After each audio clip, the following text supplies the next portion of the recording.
Good morning, degenerates, and welcome to another episode of Boring Crypto IO, the place where I read you the boring crypto news every morning. Just so you don't have to. My name is Not Important, and I'm your host. Let's get into it. Bitcoin price will surge past 150K if spot ETFs are approved. Analyst. Maybe, but it's not going to happen like instantly. Ripple Labs bites back against SEC's request to file appeal. And Valkyrie files for Ethereum futures ETF with the SEC. This will be the next step, y'all. Everyone's going to start filing for Ethereum. I can't talk. Ethereum ETFs and whatnot. And on down the line, especially. So everybody's trying to get in first, right? Everybody wants first to market advantage, right? With these things. So everybody's trying to put in my opinion, everybody is trying to put their hat in the arena first, right? So Valkyrie, who we know just did a spot Bitcoin ETF application, is now doing, I'm assuming, an ETH because why not?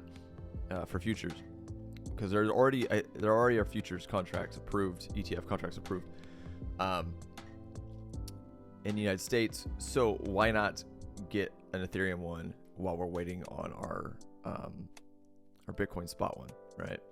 And first market advantage, I guess is what's called. I forget, man. I'm tired today. Holy crap. I cannot wake up. So hopefully the show's not that lame or terrible, but I am really having trouble waking up today. Okay, to the market, guys. No more rambling. At least not in the next few seconds. Guys, current market cap right now sitting at wow, CoinMarketCap moved its stuff to the left. Weird. Sorry, CoinMarketCap, the current market cap is at 1.13 trillion, down 2.1% from yesterday, guys. We did have a dip. We are going to talk about it. That's what we do here on the channel. Current Bitcoin dominance sitting at 49%, so it's ticking up slightly. ETH dominance at 19, ticking up slightly. Or is that down? Or was it 19.8? Man, I don't even remember anymore. Gwei sitting at 21, and Fear and Greed Index 3 ticks down from yesterday at 47. Still technically neutral. Yesterday evening-ish, afternoon-ish, depending on where you're at, Bitcoin did break to the downside, which is putting us today in a red day. Again, it's anywhere from 5s to 7s across the board. 3s to 7s, 5s. Looking down at the top 100. Rocket pool up 4.3 right now. This is what I'm not expecting, but I'm curious to see if we're going to get a bounce. Why did we pull down yesterday? I mean, there's a ton of reasons probably why, but I think one of them is the rumors I'm seeing is that the Fed was slightly hawkish yesterday with their FOMC minutes meeting, which is what I explained. It's kind of weird that the market plays games like that, trying to figure out what do they mean, read between the lines. Are they being hawkish? Are they being dovish? Blah blah blah blah blah. It is kind of lame in my opinion. But I think that's kind of why we got this downturn. Let's see what's gonna happen. That SEI is down 32% from where it was yesterday. Yeah, weird.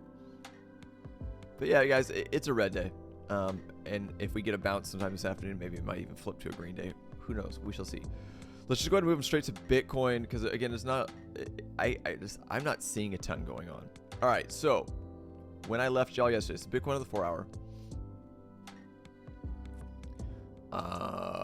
We had this potential wedge that I was looking at that maybe this is going to play out. Who knows? And I think I was looking at it on the 1 hour. Yeah, that looks better. But we did roll over and roll out of it. Now here's what happened on the 1 hour. We fell out of that channel. We lost our support right here too, which was the top of our sideways movement. That was the bottom sideways movement. I'm sorry, guys. It was the bottom of our sideways movement from back over here. We fell out of it. And we kind of got hung up on that 28,918, which I was talking about. Jumping back to the 4-hour, bear with me all. I know I'm all over the place today, guys, and I'm not making sense because I'm still sleepy. All right. We fell out of the channel, or the descending wedge, whatever you want to call it.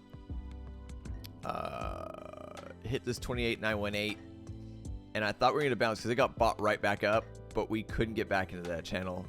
Got rejected, dumped hard all the way past this 28,467, which I told you is no man's land for a long time, and we wicked right back up, but then we came back down. Now here's where it's interesting.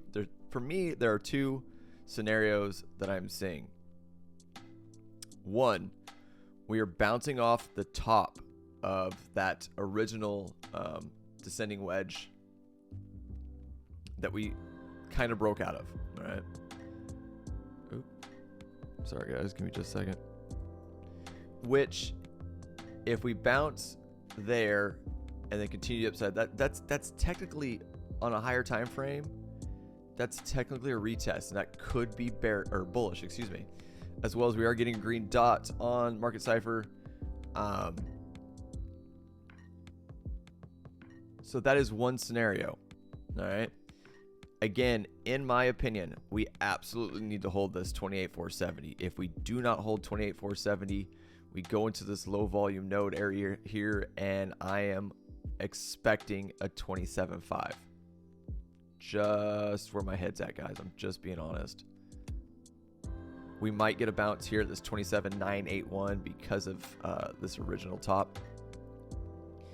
Or this top back here, I guess you could say. My words aren't working per usual, guys. I'm sorry. We might get a bounce there. But if, again, like I said, that's my no man's land at 28,468. If we lose that, I'm seeing at least getting down close, wicking down to 27.5, possibly before a bounce. If not, we go lower. Right now we are looking a little bit slightly oversold, not too bad on the 4-hour, but that doesn't really mean much. All right, second scenario, right? And I was playing with this right before I started the channel, or started the video for the channel. Check this out. So if we take the top of that original descending wedge and we do one of these,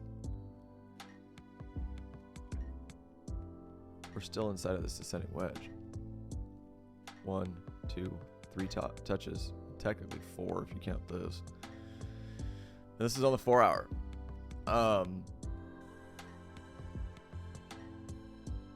This could be in play, guys. I could be wrong. I mean, this isn't financial advice. I'm not a financial advisor. I'm even a terrible trader. Don't pay attention to me. I have no idea what I'm talking about. I'm just some random dude in a room making YouTube videos. You know the drill. But this is an idea, which all of these are, that there's a possibility that this giant wedge that we thought we broke out of right here is still in play. Because if I move that bad boy back up to the top, we hit the top of it, came back, rolled around, rolled over, hit it again, and then came back down. What we're going to hope to see, if this is the case, is this bottom trend line hold. And it's looking like it might. And then from there, if this is the case, we continue with what we've been looking at. Another run to the upside, possibly a roll over to the downside until this thing plays out. And that's what I'm seeing, guys. That's where my head's at. These are the ideas that I'm looking at on the 4-hour. I want to look at the daily. I haven't looked at the daily in quite some time. I mean, that wedge looks even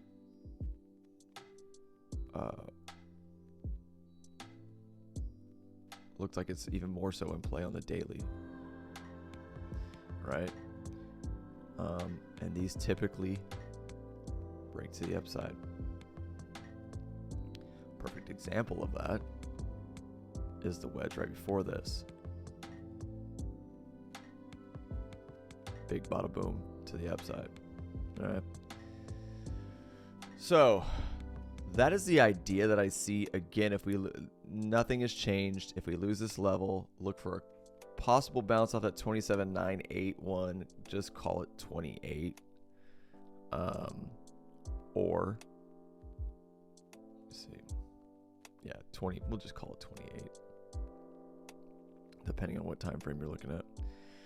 So potential bounce of 28. If we do not bounce off of 28, I'm expecting it at 27.5. If not a wick, very close to it, etc., etc. That's it. That is all I've got for you for Bitcoin right now, guys. Yeah. Not too bad. Everybody freaks out on this stuff. It's not. I mean, if you look at this on the daily, I mean, and I just want to the reason why I'm reiterating this is because people, these small little flips, and you watch the whole market lose its mind, and it's something that blows my mind, and I'll never understand. But when you back out on the daily, it's like we literally just did this 2 months ago. We did the exact same thing. Look at it. Everybody's freaking out. Everybody's freaking out. Oh, we're going down. It's going to zero. And then it ripped. And now we're having a good cool off phase because this is insane. This is straight up. Just straight up.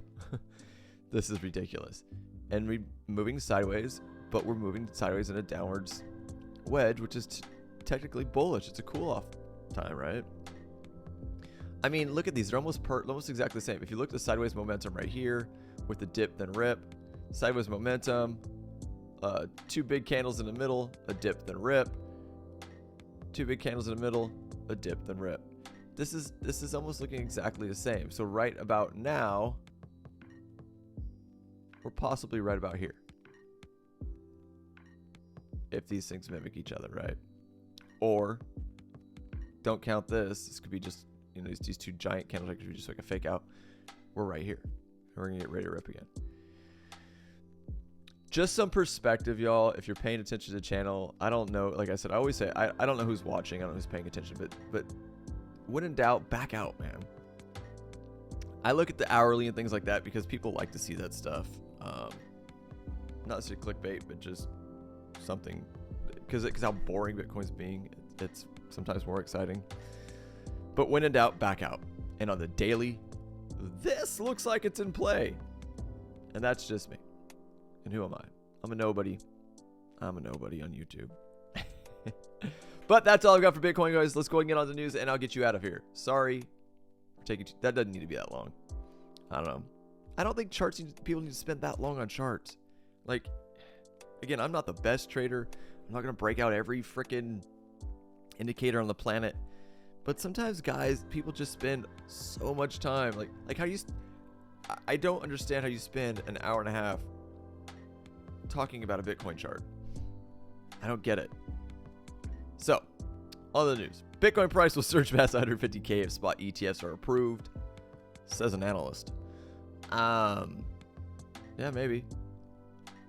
I don't think it's instantly going to run because you can short it as well. You get all sorts of stuff. Yeah, but I think it's definitely bullish. Even if the filings for the Bitcoin spot ETFs are rejected, Lee predicts Bitcoin's halving event will still push, yes, but not to six figures. Well, not instantly. The price of Bitcoin will surge past an eye-watering 150K by the end of 2024, as long as the current slew of United States spot Bitcoin exchange-traded funds are approved, according to investment research boutique Fundstrat. In August 16th interview on CNBC's Squawk Box, Fundstrat's managing partner and head of research Tom Lee. Any relation to Tommy Lee? No. Okay. Predicted that a bundle of successful Bitcoin spot ETF applications would shift Bitcoin's supply-demand dynamics towards considerable price appreciation. When asked what the price of Bitcoin could be by the end of next year, Lee didn't hold back. If the spot BTC ETF gets approved, I think the demand will be greater than the daily supply of Bitcoin. So the clearing price is over 150K. It could even be like 180K. Lee clarified that this could be the case so long as it is a United States approved spot Bitcoin ETF, and there are already spot Bitcoin ETFs in Europe.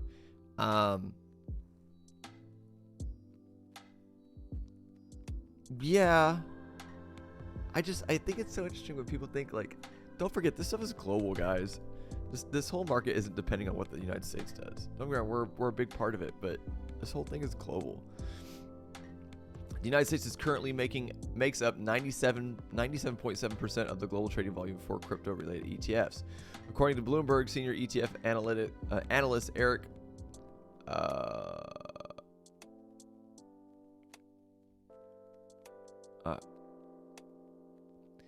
90, but that's just the ETFs, and there are no spot ETFs. So what? Like, I don't understand. Yeah. Sorry, I'm just trying to wrap my head around this. Once spot Bitcoin ETFs are approved, this could go to 99.5%, he said. However, even if spot ETF applications are rejected, Lee still predicts a considerable price push to come from Bitcoin's next halving event, expected to take place in April of 2024. You will have a drop in supply again, so the clearing price has to increase, but it won't be six figures. I don't know. In June, Wall Street heavyweights Fidelity, Invesco, we know this, Wisdom Tree, Valkyrie, the world's largest asset manager, BlackRock, followed the world's largest asset manager, BlackRock, in applying for a Bitcoin spot ETF with the SEC. However, some of these firms may not learn their fate until sometime in 2024, as the SEC has up to 240 days to make a final decision on an application after commencing the review process. The outcome of Grayscale's appeal to convert its GBTC Trust product into a Bitcoin spot ETF is, however, expected to come sooner rather than later. I think we covered that yesterday. Bloomberg ETF analyst Eric, not going to pronounce your last name, and James, Mr. Fart, recently estimated that there's a 65% chance of these Bitcoin spot ETFs being approved by the securities regulator, a significant increase from before BlackRock's application. Others have tipped that a $100,000 Bitcoin price could come much sooner than expected, with Blockstream CEO Adam Back recently wagering that Bitcoin will notch the new price milestone the month before the halving event. I don't believe that either.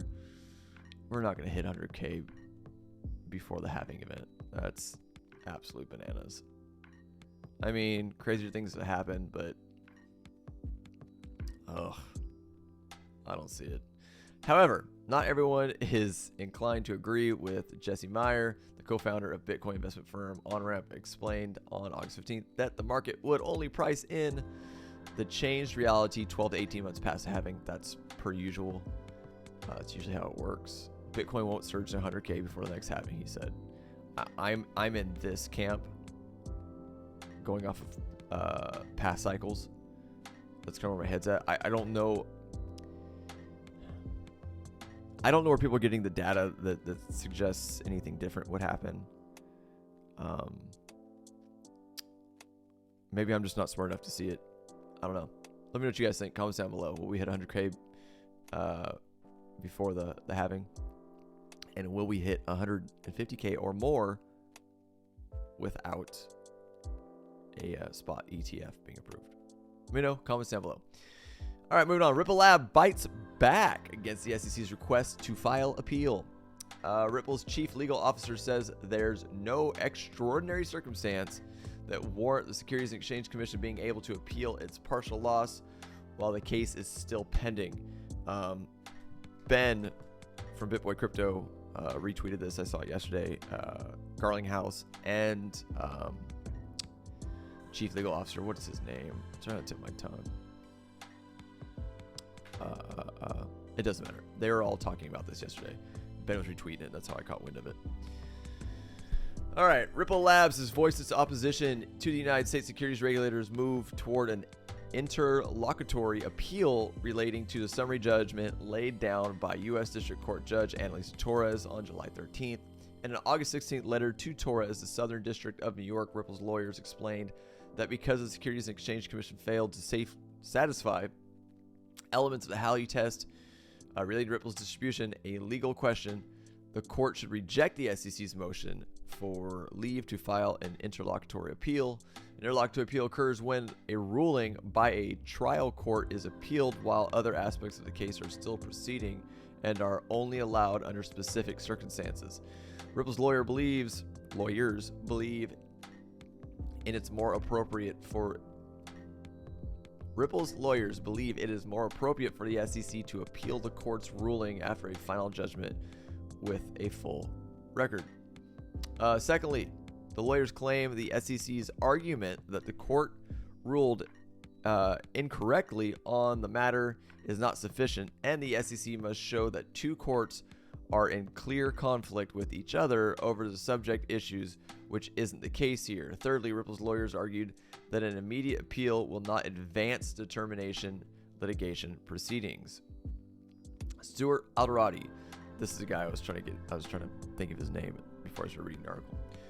Sir Alderati, Ripple's chief legal officer, explained that no extraordinary circumstances exist in the matter that warrants the court to depart from normal legal procedure. There is no extraordinary circumstances here that would justify departing from the rule requiring all issues as to all parties to be resolved before an appeal. Lots of lawyer speak.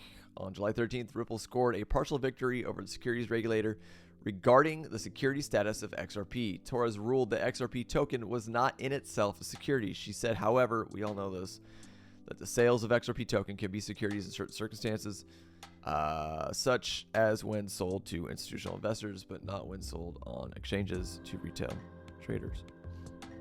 So why are we still circling this? I don't know, man. I know I'm biased, but I think Ripple's got a strong case, and the SEC just keeps taking L's, man. Yet they keep trying to kick the can down the road, I guess. Let me know what you guys think. Comments down below. Last but not least, breaking. Valkyrie files for an ETH futures ETF, an ETH ETF, an ETH ETF with the SEC. Good luck. Asset management firm Valkyrie filed for an Ethereum futures exchange traded fund with the U.S. Securities and Exchange Commission on August 16th, which was yesterday. Asset management firm Valkyrie has filed for an ETH futures exchange traded fund with the United States Securities and Exchange Commission, according to an August 16th document. The application is in addition to the company's previous move to change its investment strategy for a Bitcoin futures ETF in line with the regulator. As per the application, the fund will not directly invest in Ether, but will seek to purchase a number of ETH futures contracts. The ETH is the native coin of Ethereum blockchain used for peer-to-peer transactions within a centralized network. ETH may be regarded as a currency or digital commodity depending on its specific use in particular transactions. ETH may be used as a medium of exchange or a unit of account, reads the document, which adds that although a number of large and small retailers accept ETH as a form of payment in the United States, the foreign markets there is relatively limited use of ETH for commercial and retail payments. Similar, I disagree with that. No, I'll explain why. May be used as a store of value, although it has experienced significant periods of price volatility. So is Bitcoin. That's not the point. Everybody's talking about internet money. When is Bitcoin become internet money? In my opinion, it won't. And again, who the hell am I? But everyone's like, look, yes, gas prices soar. It's annoying. It sucks. It's part of the kinks that need to be worked out. But we already have Web3 money, guys. We already have internet money. We use Ethereum constantly to make crypto transactions or pay for crypto transactions, to buy NFTs, etc., to buy stuff, man. We send people ETH as payment for things. We have our internet money. We're already using it. So this is a little weird for me, this last paragraph, but we'll see. In addition to the investments in ETH futures, the ETF will invest its remaining assets directly in cash. Cash-like instruments are high-quality securities which include bills, notes, and bonds issued by the U.S. government, along with money market funds and corporate debt securities. According to Valkyrie's application, the ETF investment in Ether futures contracts will be limited to 8,000 contracts per month in compliance with position limits established by the Chicago Mercantile Exchange, CME, if you're not aware. Futures contracts are decentralized agreements to buy or sell an asset at future point at a specific price. If approved, investors will be able to wager on future prices of ETH through the ETF. Cointelegraph previously reported that at least 6 other major asset managers have similarly filed to offer an ETH futures ETF in US-based customers, including Grayscale, VanEck, Bitwise, Valkyrie Shares, ProShares, and Roundhill Capital. The wave of applications follows high expectations that U.S. authorities will soon approve a spot Bitcoin ETF in the country. Everybody is trying to move on to the next and get their foot in the door. With multiple investment firms seeking a regulatory green light, including Wall Street giants, BlackRock, and Fidelity. We know this. Guys, this is the way we're going.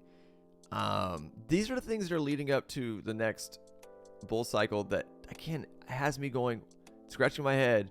There's a lot of people going, oh, we're not going to break 100K. Bitcoin will never break 100K again. I'm looking at all this stuff going, dude, it's hard for me to believe this won't be an absolute, unless there's just a lot of suppression. All this shit gets shot to the floor, you know, and nothing actually happens. It's really hard for me to believe that this is not going to be a very, very significant cycle, bull cycle, when it pops off. I don't know, man. There just seems like there's too much stuff going on for it not to be in the space, I should say. Big things I want to say. And don't get me wrong, a lot of stuff that's going on is not approved, I guess you could say. It's all in limbo. It's all on the fence. Will it go through or will it not? But the fact that they're not going to give up. Just because they're told no doesn't mean they're not going to turn right around and try and get it done again. Yeah, I hope that made sense. I feel like I'm kind of rambling. It's just really hard for me to see all this stuff happening and go, nah, this is going to be the worst bull cycle ever. That's just me. Let's look at Bitcoin one last time. And we're ticking up. Ripped right through it, ticking up. All right, let's look at it on the 4-hour.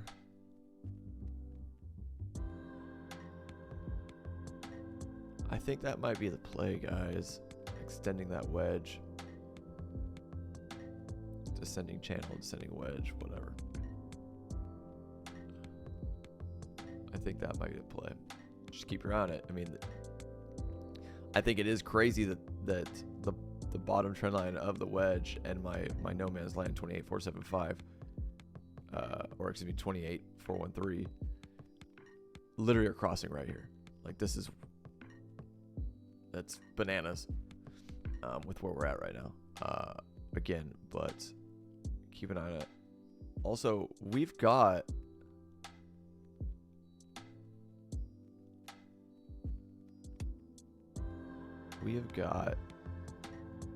roughly 24 minutes for this candle to close and this green dot on Market Cipher to potentially print, which doesn't mean it's the bottom, but it does mean it's a bottom.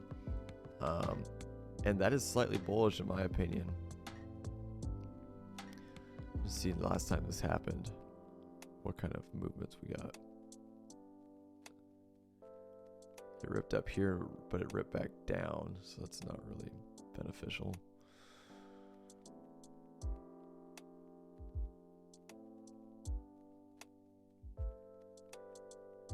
This is 2 big green dots too. I got a baby move, not a giant move, but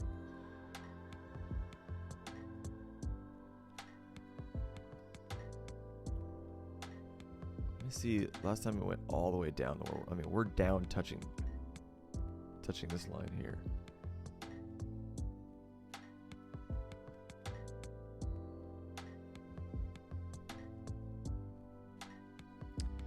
None of this is really important, guys. I'm just seeing. This was a big rip here. Decent rip.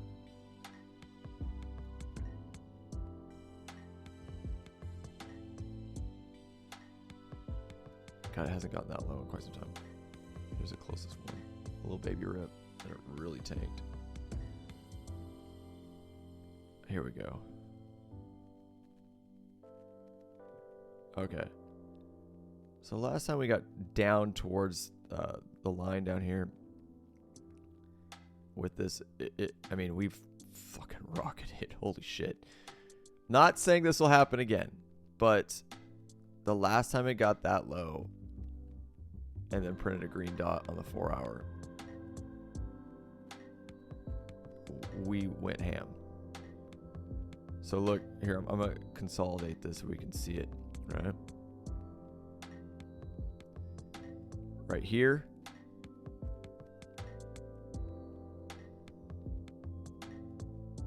And we ripped for the next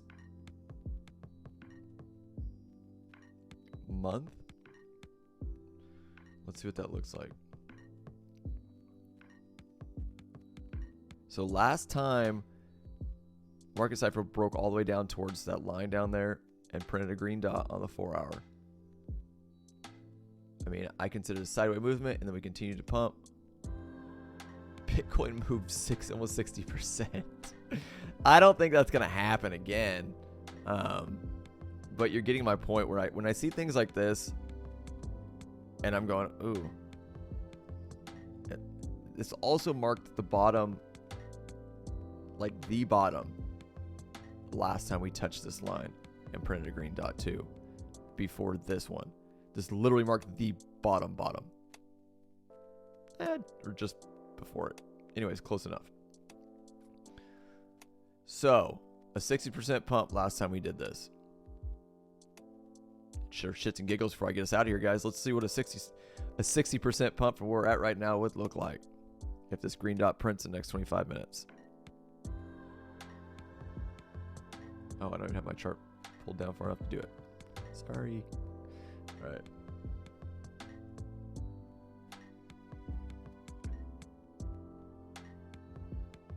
Still not. Yeah, I don't think we're going to pump 60%, but I think you guys are starting to understand what I'm getting at here. God, my chart looks like shit. I am a crazy person, guys. My lines are out of control. I know it's absolutely insane. Okay. What was it? 58.75. Be 45.3 Bitcoin. I don't think that's going to happen. But again, this has not happened. It does not happen very often. Last time it did, that's how far we ripped. Wouldn't that blow some people's minds? All right. Outside of that, guys, that's all I've got for you. Just keep an eye on the bottom of this channel. Descending wedge, whatever you want to call it. And that 28413. Just keep your eyes on that stuff. Those are levels I'm looking at. If we do bounce, look for us to possibly get rejected from the top of the descending wedge again. But that's it. That's all I've got, guys. If you do enjoy the content I provide for you here every morning on Boring Crypto.io, please by all means subscribe to the channel. Turn on the bell for notification. Watch, like, and share all the videos on your social platforms so we can grow the channel, please. We are slowly ticking up. We are 111 subscribers. I appreciate every single fucking each and every one of you. Thank you for being here. Let's go. Let's make some money. I'll see you guys bright and early tomorrow morning. I'm out of here.